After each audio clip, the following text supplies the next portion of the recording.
E voltamos agora no terceiro bloco.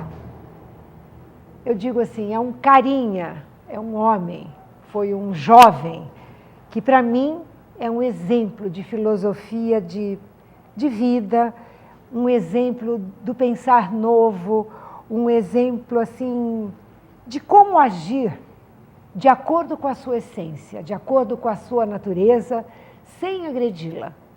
Este é o meu querido João Paulo Sigliano. Meu querido, que prazer tê-lo aqui. Bom, prazer imenso. Eu sou uma fã sua desde que você era pequeno, pelas suas buscas, João Paulo. E pelo resultado que você alcançou, pela delicadeza, pela singeleza de essência que você tem. Então, eu vou começar com você assim. Eu quero que você conte para nós daquela sua origem primeira, daquela semente de vida que você hoje se transformou.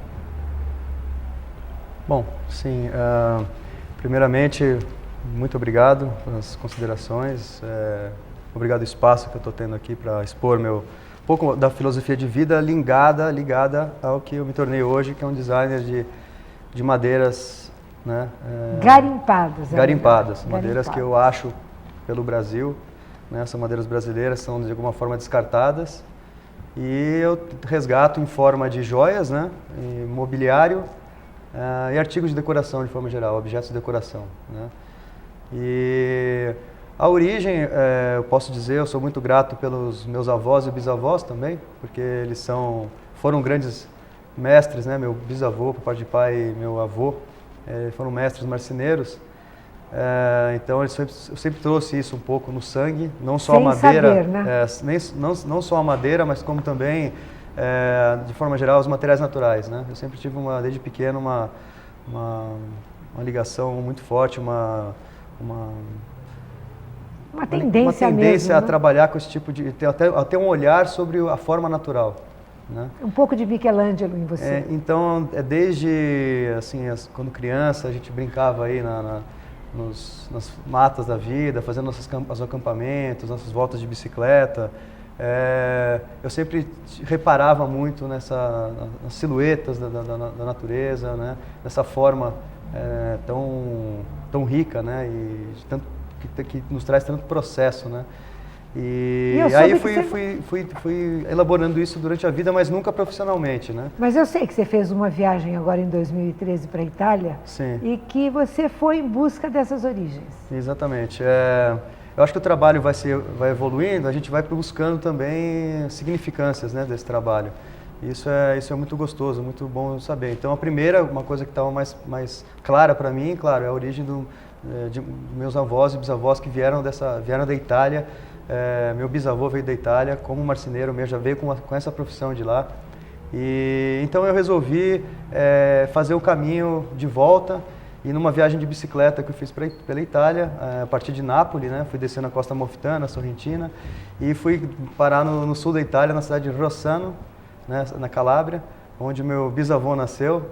E eu fui para lá para ver essa cidade primeiramente, sentir, ver se eu buscava alguma forma de identidade, né? Se o trabalho do meu avô realmente como marceneiro e como traforista, que é um outro tipo de técnica que ele trouxe de lá, era bastante rica nessa região, né?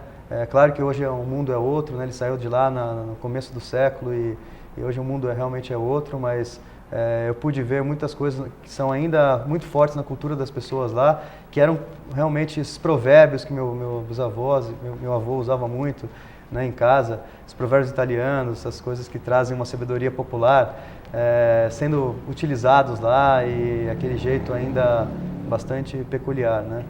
E agora eu gostaria de perguntar para você, essa sua busca, da sua adolescência, da sua meninice, como foi essa busca? A busca de encontrar você mesmo, esses caminhos do seu saber. Foi uma busca fácil, João Paulo, ou não? Não, porque eu acho que nunca fui convencional, né? Então, quanto a isso, a gente sempre tentava buscar sempre um lado que não era mais fácil mesmo, né?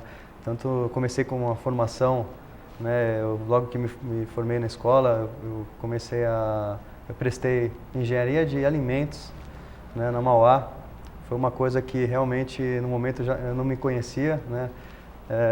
Então a engenharia realmente não era algo que vinha dentro de mim, que eu acho que a parte de exatas nunca foi uma ciência que me atraiu, mas eu fui mais pela questão do momento onde que essa ciência estava iniciando, né? E acho que iria trazer, né, uma questão profissional até interessante e tal, mas realmente não era a minha identidade, né?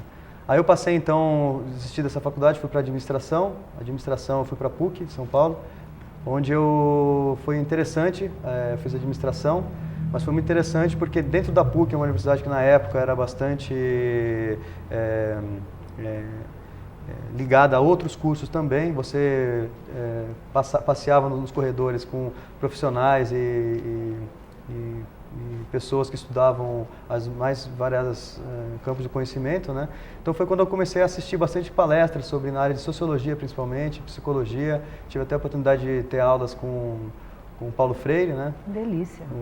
E isso foi bastante interessante e eu fui começando a ter uma visão realmente mais filosófica e social, né, da vida. Que era o que você buscava. Sair, né? um pouco dos moldes ali, de cidade pequena, de interior que eu fui criado e tal, e começar a ver o mundo de uma forma mais realista, social e tudo mais, né? Mas você fez um curso de Ciência da Terra na Unicamp? Sim. Depois eu acabei me formando como geógrafo, né? Eu sou geógrafo e eu me formei na Unicamp em 98 e foi um curso muito bacana. Desculpa, eu me formei em 2002, entrei em 98. Isso.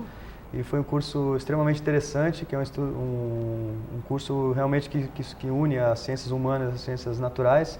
Então eu acabei resgatando um pouco esse conhecimento da própria natureza associado à apropriação humana, social, e aí comecei a trabalhar muito na questão social mesmo, questão de planejamento urbano em Campinas.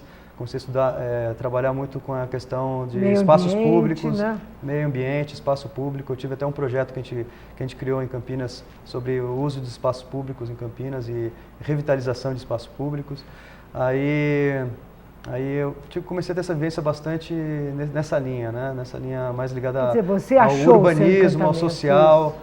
Comecei a gostar e ver que realmente essa ciência, a geografia, ela é muito útil, né? Se presta muito útil para esses temas mais sociais do que a sociedade... Que, aliás, é bem você, viu, João Paulo? Fale um pouquinho sobre a Universidade Solidária, Sim. que você participou, que era um projeto da Ruth Cardoso, né? Antigo projeto Rondon, e que ele participou ativamente.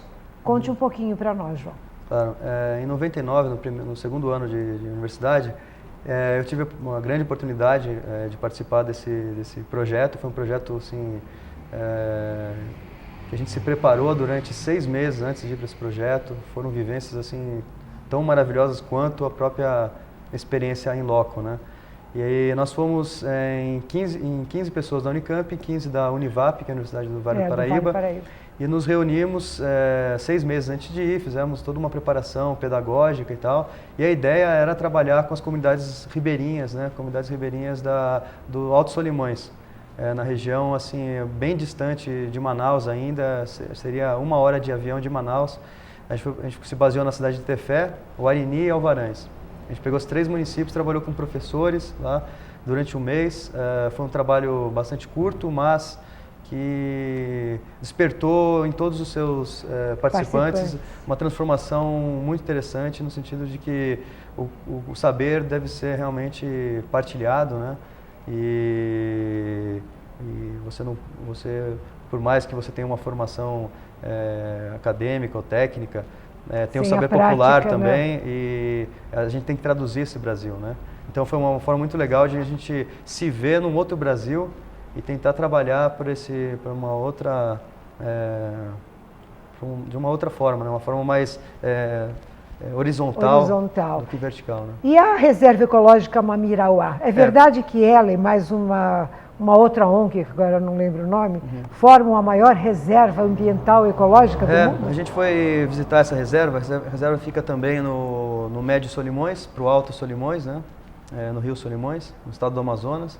e foi criada também em 97, então era recém-criada essa reserva. Foi a primeira reserva de desenvolvimento sustentável do Brasil, que realmente funcionou com população morando dentro, né? As populações ribeirinhas morando dentro, né? É uma área gigantesca, enorme, a gente teve a oportunidade de correr os rios da região e conhecer muito da cultura local, né? E foi fantástico, foi bem legal. Agora eu quero saber sobre o projeto que você apresentou no Fórum Social em Belém do Pará. Ok, legal. Esse projeto é um projeto que eu tinha desenvolvido sobre espaços públicos urbanos durante a Unicamp, e esse foi tema do meu TCC, né?